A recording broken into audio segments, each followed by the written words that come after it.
Gayon na lamang ang pag-ibig ng Diyos sa sanglibutan. Kaya ibinigay niya ang kanyang bugtong na anak upang ang sinumang sumampalataya sa kanya ay di mapahamak, kundi magkaroon ng buhay na walang hanggan.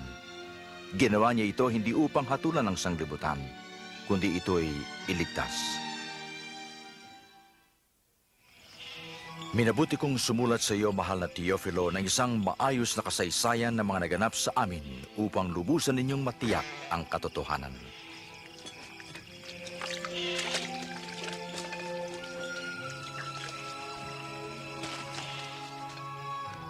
Noong si Augusto Cesar ang emperador ng Roma at si Herodes naman ang hari ng Judea, isinugo ng Diyos ang anghel na si Gabriel upang dalawin ang isang dalaga sa Nazaret na nagngangalang Maria.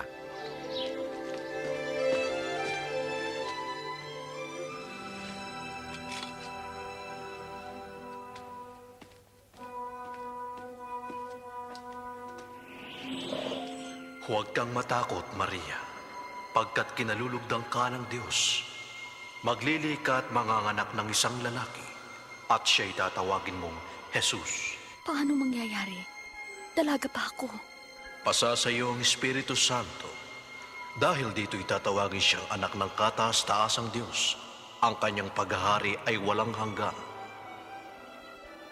Hindi nagtagal, nagpunta si Maria sa isang bayan sa Judea upang dalawin ang kanyang pinsang si Elizabeth. Elizabeth! Maria!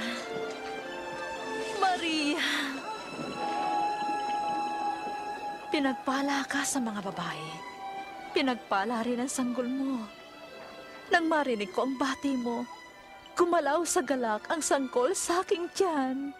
Pinupuri ko ang Panginoon. At nagagalak ako sa Diyos na aking tagapagligtas. Mula ngayon, tatawagin akong mapalad ng lahat ng saling lahi.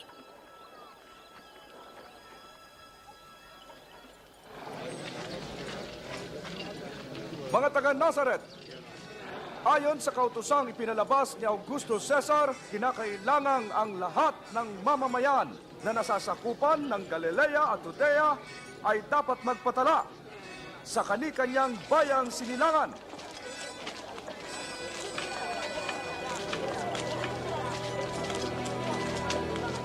At pumunta sina Jose at Maria sa Bethlehem sa Huda upang magpatala.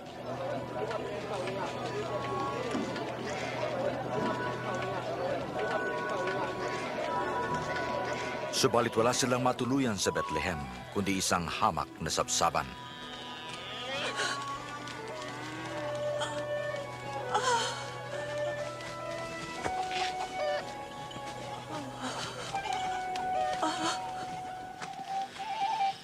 Kinagabihan, may mga pastol na nag-aalaga ng mga tupa sa parang. Biglang nagpakita sa kanila ang isang anghel at ang kaluwalhatian ng Diyos ay nagliwanag sa paligid nila. Sa araw na ito, isinilang ang inyong tagapagligtas, ang Kristong Panginoon.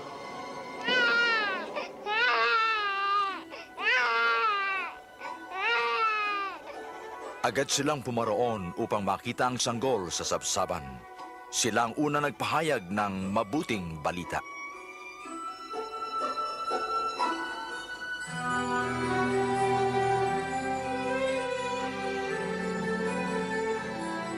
Makalipas ang isang linggo, tinuli ang bata at pinangalan ng Jesus.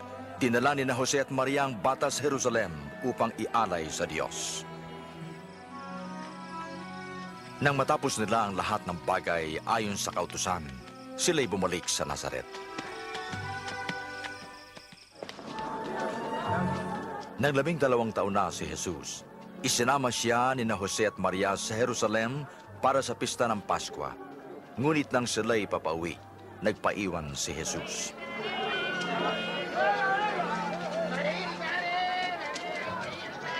Bumalik sila sa lungsod at na ikatlong araw siya natagpuan nila sa templo, nakaupong kasama ng mga guro.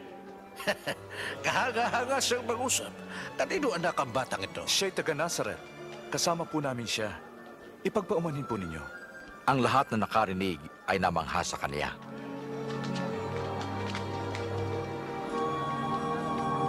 Anak, bakit mo ginawa ito sa amin? Balisang-balisa kami ng iyong ama sa paghahanap sa iyo. Bakit niyo ako hinahanap? Di niyo ba alam na dapat kong gawin ang gawain ng aking ama? At lumago siya sa karunungan at sa pangangatawan at pagbibigay lugod sa Diyos at mga tao.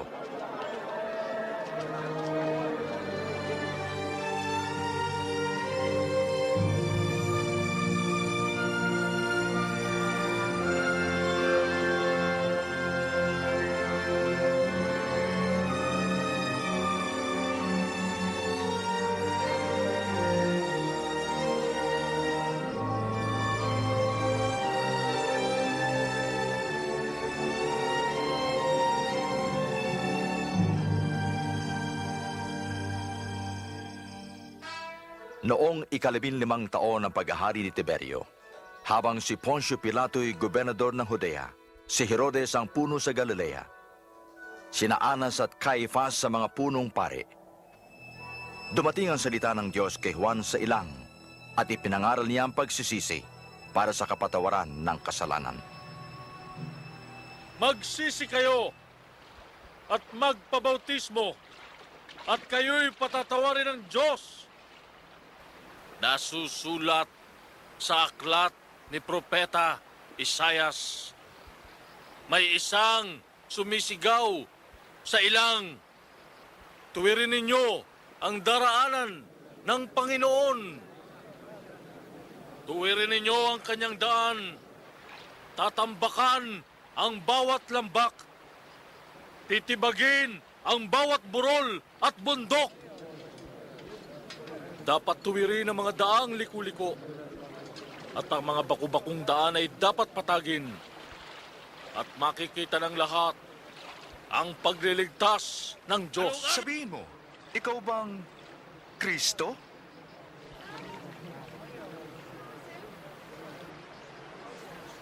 Kayo ay binabautismohan ko sa tubig. Ngunit may darating na higit na dakila kaysa sa akin.